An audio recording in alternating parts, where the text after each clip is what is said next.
And so, here we are. It's kind of a little mini miracle, actually, that we're all here in the room and looking in, when there are so many other things we could be about during this awesome season. That is a mixed bag.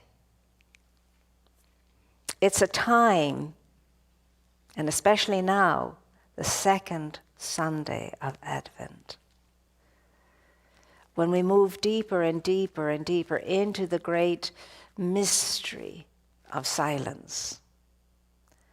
Silence like we don't understand. Silence like we've never known. Silence that we think is beyond us. And yet it's not beyond us. You and I are open, you and I are available to it.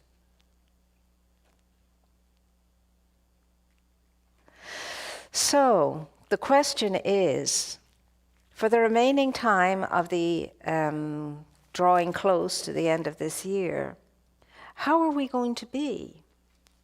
Who are we going to be? How are we going to show up? When do you think we're going to have our Christmas experience, our Christed experience? Certainly, if we're waiting for the 25th of December, we're going to be sadly disappointed. Christmas is energy. The Christness is energy. Christ existed long before there was ever a celebration of Christmas. Long before there was ever any kind of celebration. We are almost up to the celebration of the winter solstice now, which is a most auspicious celebration during the year. It's that time when something is drawing to an end and something new is about to begin. It's a sort of a portal of energy. It's a portal. And so moving into that experience, we're bringing, in a very symbolic way, the end to the darkness of our days, the shortness of our days, and the long, dark nights that we experience in winter, and especially toward the solstice. There's a transition about to happen. There's energy shifting and energy moving. And when that happens, a portal is opened. And we get to move through it along with Mother Nature.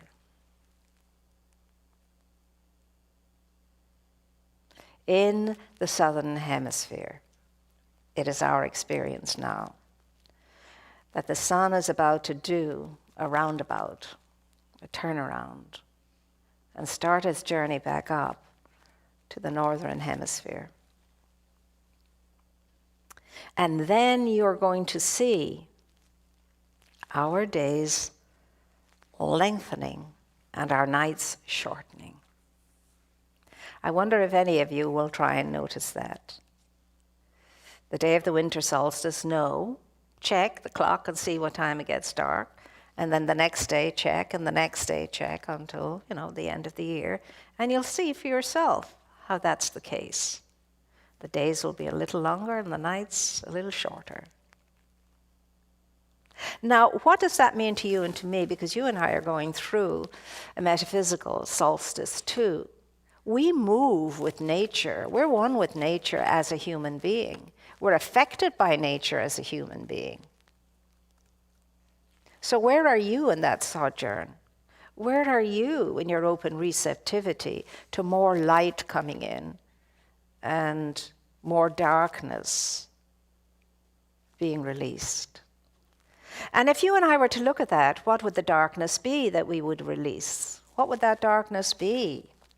Only you can decide that, so that you could enjoy more light in your life. It's an auspicious time. It's an amazing time. And it's an interesting thing that all cultures have a sense of that. We're not the only ones experiencing this. It's a very human thing to be moved by nature, knowingly and unknowingly. There's biorhythms and God. I'm not getting into the physics of it. I want to stay with the metaphysics of it. So you and I have a huge opportunity now. In nature's release of darkness in the northern hemisphere, you and I can release all kinds of things within ourselves. You see, the spiritual philosophy of science of mind and spirit is always to do with awakening. It's all about awakening. That's all it is.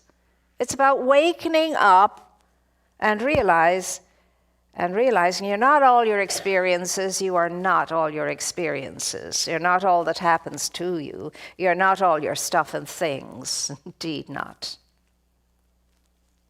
You're so much more than that. And the whole idea of you and I being here is to be in the journey back into the awareness of ourselves by awakening once more to that understanding, that truth, and that realization. But I don't know how many of us are really on that particular train at this time of year, because we are so distracted by stuff and things. We are so distracted by all of the commerce of the season, whether it's online or out in the world. We're so distracted on getting and spending and getting, giving and receiving, stuff and things. Actually, it makes the industry very, very wealthy indeed. Our terrible need to give and to get and to give stuff makes us think about what are the best things we could possibly give. What are the best things we could possibly give in all of our givingness? Forgiveness could be one, first to ourselves and then to others. Kindness to ourselves and to others. Joy to ourselves and joy to others. Peace to ourselves and peace to others. These are the eternal gifts. These are the real and true and only real and true gifts. The gift of the self in some way, and the best gift of the self in some way that you could give to yourself is the gift of listening. And that's how you grow deeply in the practice of silence. See, you have to be silent to listen. You must be silent to listen, or you're not really hearing. So if you and I could practice listening intently, listening with our whole selves, in the here, in the now moment, present and awake to whatever, to all the buzz when we're just observing, or to individuals when we're with individuals. Oh my goodness, it's far more beneficial to listen than it is to speak. When you're speaking, you're not growing. When you're listening, you can indeed be very much growing. And not only that, but when you're listening, you're connected. That's how we connect with each other. We listen. Do you hear what I hear, says the song.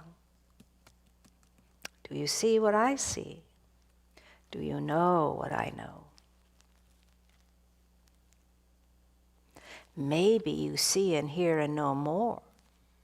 So I want to listen to you so I can know the more that you know.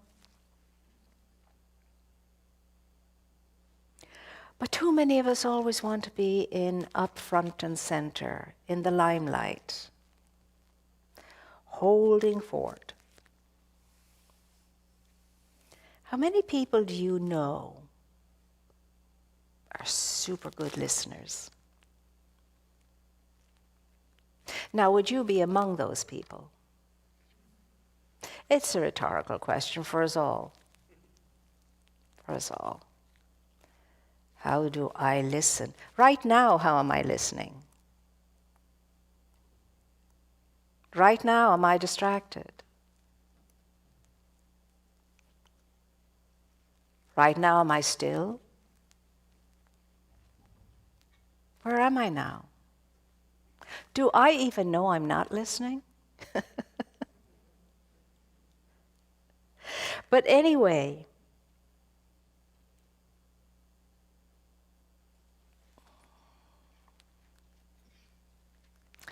we get very scared of empty space, silence.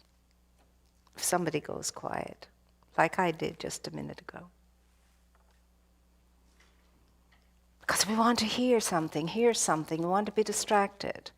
We want to be taken away from ourselves. Now, I don't know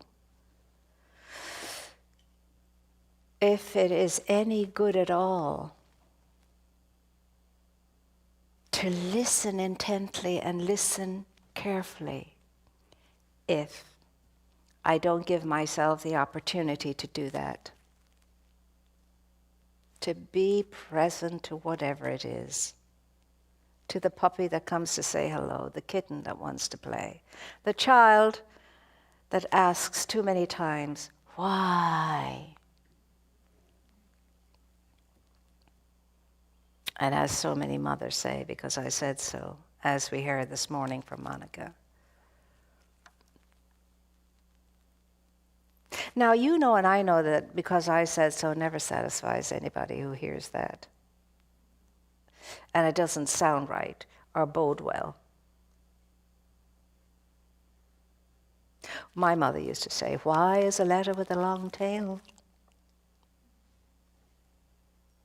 She also used to say, and I've shared that before, be sure that when you're going to open your mouth, it's more beautiful than silence.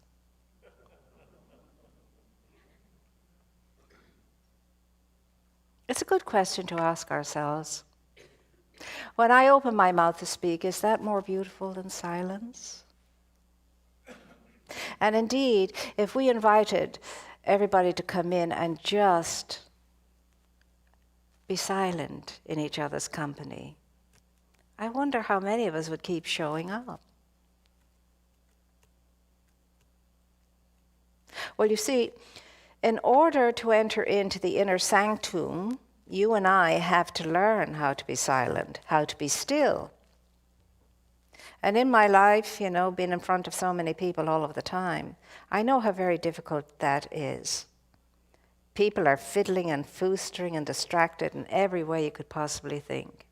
They don't even know they are. There's eternal movement going on.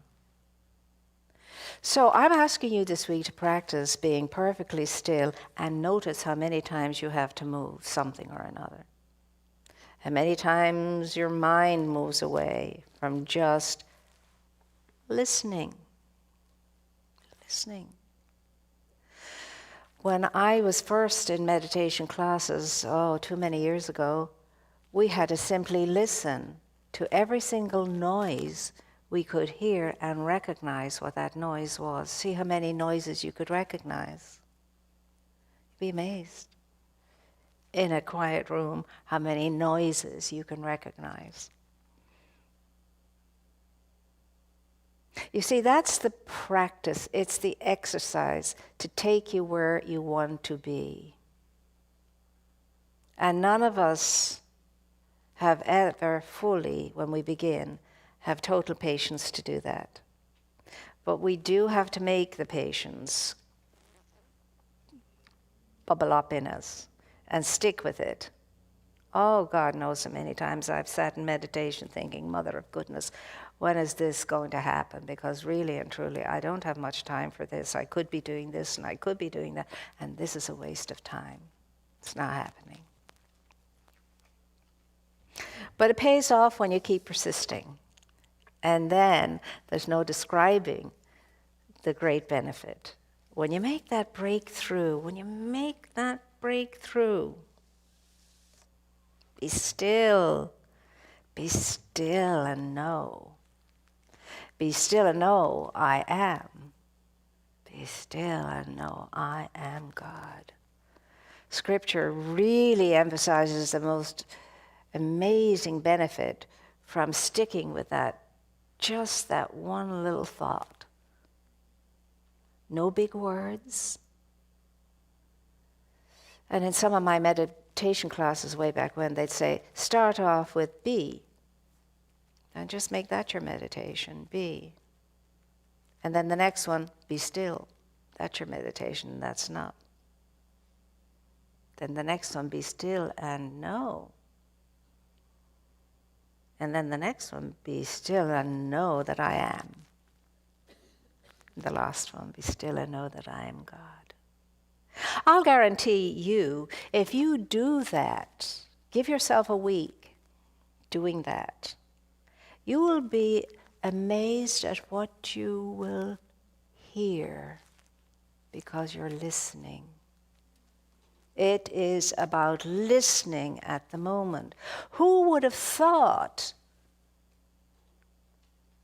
that Advent was all about being still, withdrawing out of the busyment of the embodiment, being still so that we could know who we are, what we are, how we can be. That's how it's done, my dear ones. It's no great secret. That's how it's done. You get to do the work, and the work is always on yourself, no one else. You get to do the work, and the work is always on yourself. Look. I'm telling you, we have learned everything we ever needed to know for the rest of our eternity when we were in kindergarten. Stop. Look. Listen. Now, if you and I had been doing that, making it a practice since we were in kindergarten, oh my goodness me, I think we could probably walk on water. And when you can walk on water, you don't really want to. It's much more fun having a cruise. So, what is it going to be now from this moment until the end of the year for you and for me? Now remember, Christmas begins on the 25th, and it does not end until the 6th of January, the 12 days of Christmas. And sad to say, and most particularly in America, day after Christmas, you see those poor little trees abandoned on the curb. The exact day after Christmas, you're going to see that. And that's the second day of Christmas. So I'm going to invite us all to do this. Decide that you are going to celebrate the 12 days of Christmas. Well, there you are. Somebody gets it. And then on the 12th day, which is the 6th of January, which is the feast of the, isn't it interesting, the feast of the Epiphany, which is the manifestation of the Lord, which is the law. The manifestation of the law. And in some countries, that's when they celebrate the Christedness in that time.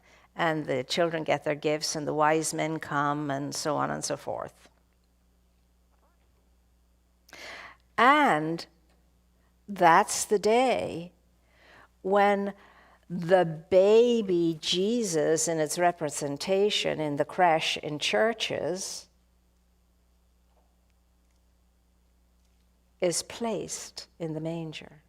It's the manifestation of the law.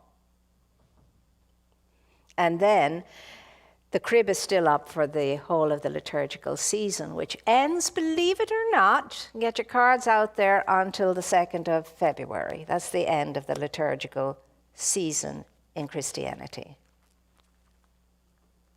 So I know this is tough to sit there quietly and listen to quietness and listen to stillness and listen to listening. But that's the best thing you could do for yourself and everybody around you from now until the end of this year and into the new year. Listen to yourself, for goodness sake, as the first person to listen to, and change what you don't like.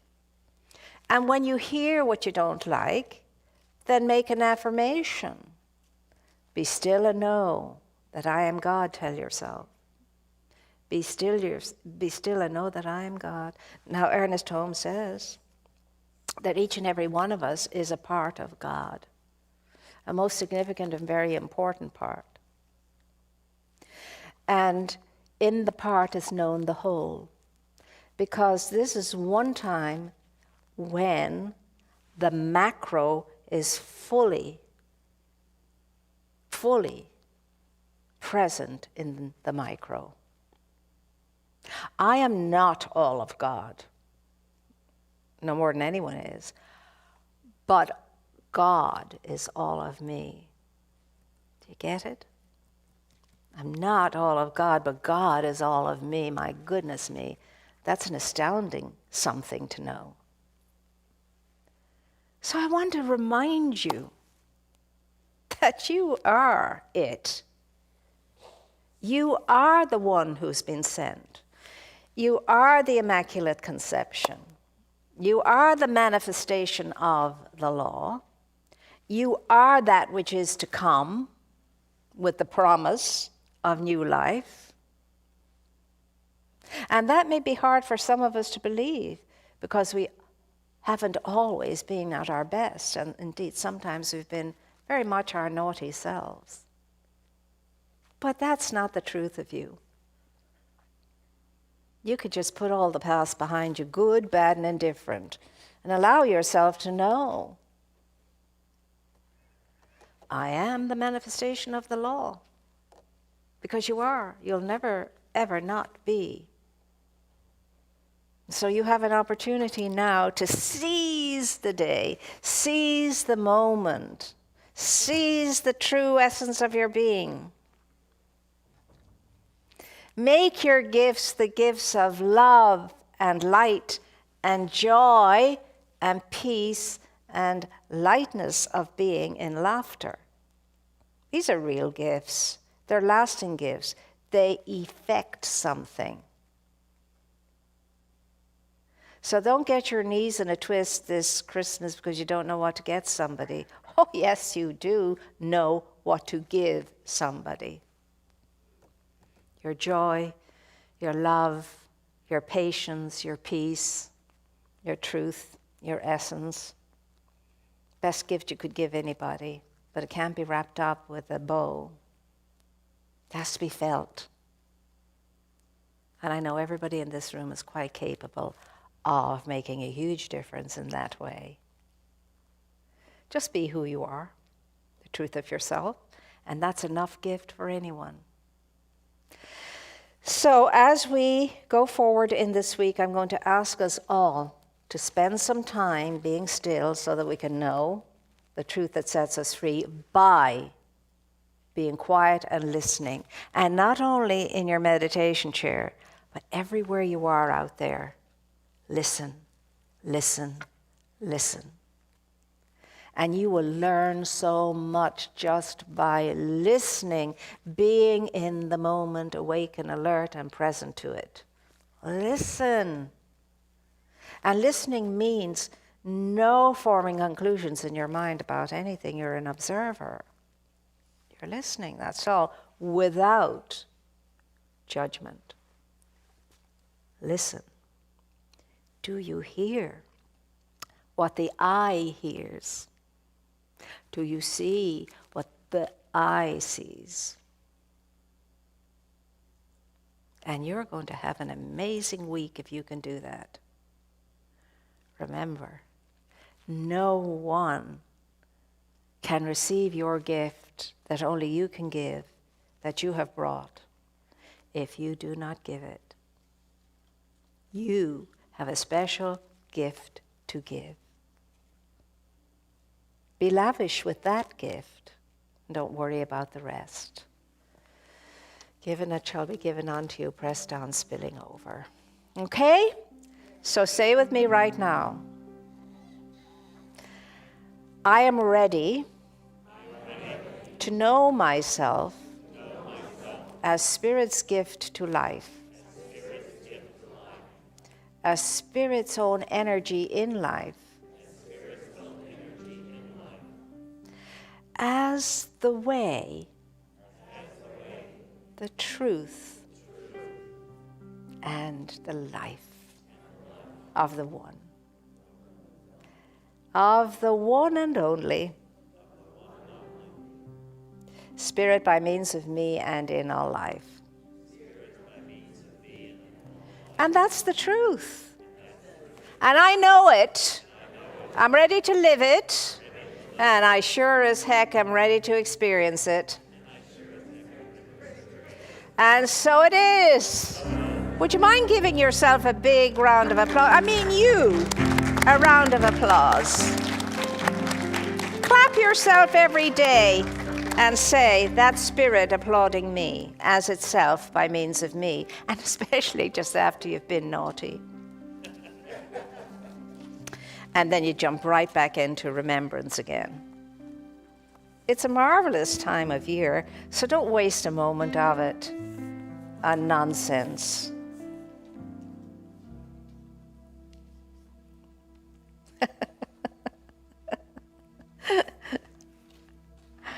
Oh, Lordy, we are such beings as this world really doesn't understand or know.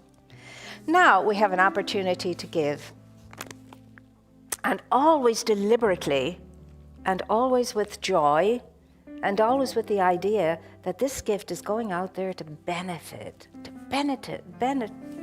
life, some life. And I'm part of it. So I hold my gift between my hands and I say, divine love consecrates my gift. Goes forth to heal, to bless, and to prosper. All who give and all who receive. I rejoice in the sharing of my good. And I release my gift with love. And so it is. Isn't it amazing? Now, should you happen to see a certain young lady here today called Judy Arizonia, she celebrates her 80th birthday today. So be sure to wish her well and know for her the next 80 years is going to be the best ever. That's the truth. And Reverend Catherine's going to come forward now and share with us. This is the time in our service when we share with you our mission statement, which is to honor your presence, to nurture your spirit, and to enrich the life of all we serve. And this is a message we received from one of you. I just wanted to say how I enjoyed the evening of the Thanksgiving Eve service. I arrived a bit late, but everything looked so welcoming and inviting. It was so nice to just experience some of what I had experienced in earlier years. I have been online quite a lot and haven't been back as much, but I do love this community, and I really did love simply being in the room. Thank you. Beautiful. That's beautiful, you know, and we truly appreciate you all being here because your presence is what it's all about. And so it's okay for you to feel that you can come in again now because we really do have tons of space. You needn't worry. You don't have to be sitting up against each other and so on. And I know most of us are watching in. I understand that too. And if that's what's your level of, you know, feeling safe and secure, that's fine.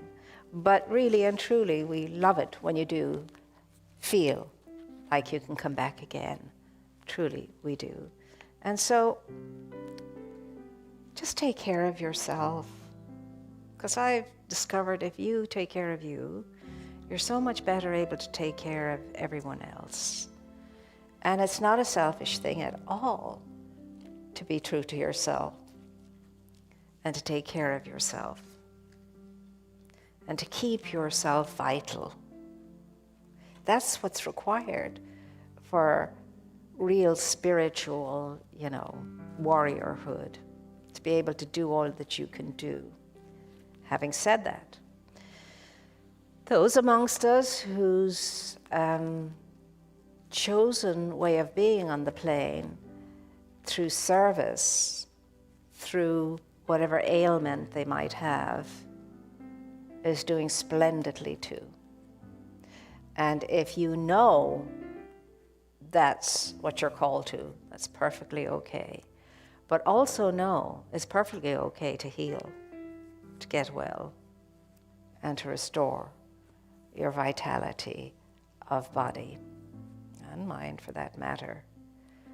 But don't ever judge anybody by how they seem or how they look, because you're clueless. Some of the greatest saints had the most horrible maladies, and it was their decision to stay in that state and to be in service through that state. So, all I'm saying is take care of yourself, and then you're able to take care of others. You don't take care of yourself, you won't be doing such a great job of taking care of others. All right?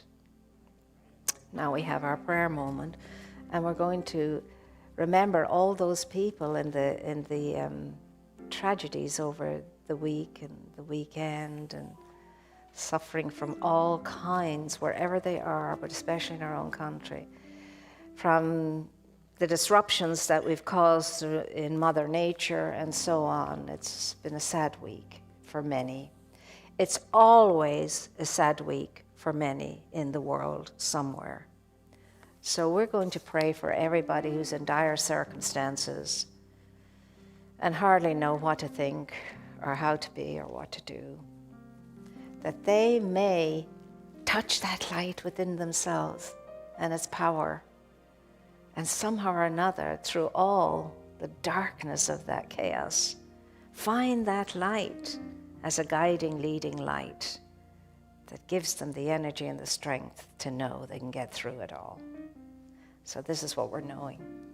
I know divine love enfolds me, divine light leads me, divine life lives in me, divine wisdom inspires me, divine compassion expresses through me, and divine power protects me. All that I am is Spirit's life and expression. It is good and very good. With deep joy and generosity filling me, I go forward now in sacred service, supporting a compassionate world that works for all.